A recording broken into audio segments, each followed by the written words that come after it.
श्वेताताई महाले विधान भवनात दाखल झाल्या. ताई, आज मोठा दिवस आहे, कसं वाटतंय तुम्हाला?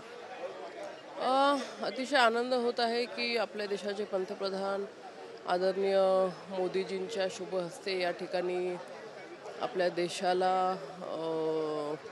अजून सक्षम करण्यासाठी त्या ठिकाणी सुरत झालं आहे, अजून एक झालं आहे, त्या संदर्भात ते लॉन्चिंग मीन्स निलगिरी झालं आहे ते समर्पित करत आहेत. आणि नवी मुंबई येथे इस्कॉनचं टेम्पलसुद्धा त्याचंसुद्धा इनॉग्रेशन करत आहेत. आणि या सगळ्यामध्ये आम्हीसुद्धा तो सुवर्णक्षण त्यांच्यासोबत अनुभवणार आहोत. थँक्यू. पण तुम्ही खुश दिसत नाहीये, मंत्रिपद मिळालं नाही म्हणून तुम्ही नाराज अशी बऱ्याच दिवसापासून चर्चा. नाही, असं काही नाही आहे. आमचं सगळ्यांचं स्वप्न होतं आदरणीय देवेंद्रजी फडणवीस साहेब या महाराष्ट्र राज्याचे मुख्यमंत्री व्हावेत. ते मुख्यमंत्री झालेले आहेत. आमच्याशी बोलल्याबद्दल. तर आपण पाहतो या ठिकाणी आपली भूमिका मांडलेली आहे. आणि संजू भाऊ गायकवाड आपल्यासोबत, आपण त्यांच्याशी बोलणार आहोत. भाऊ, कसं वाटतं आजचा दिवस, आणि विशेष करून ग्रामीण भागातले जे आमदार आहेत त्यांच्यासाठी पर्वणी? आणि महाराष्ट्राच्या इतिहासातला हा एक महत्त्वाचा योग आहे की आजपर्यंत अशा प्रकारे प्रधानमंत्री मोदयांनी कधीही राज्याच्या प्रश्नाबद्दल आमदारांनी चर्चा केली नाही. आणि मग सगळ्या आमदारांमध्ये उत्सुकता आहे आणि आपापल्या भागाचे प्रश्न मांडण्याची उत्सुकता देखील त्याच्यामध्ये आहे.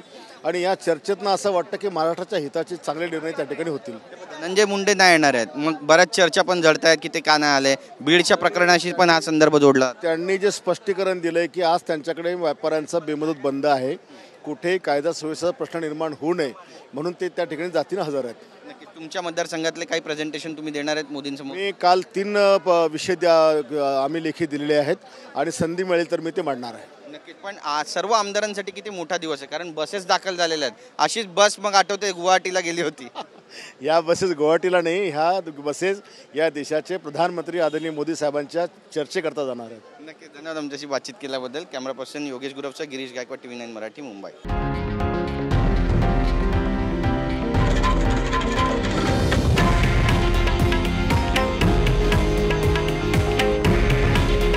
हे आहे देशातील नंबर 1 न्यूज नेटवर्क आणि आपण पाहत आहात TV9 मराठी.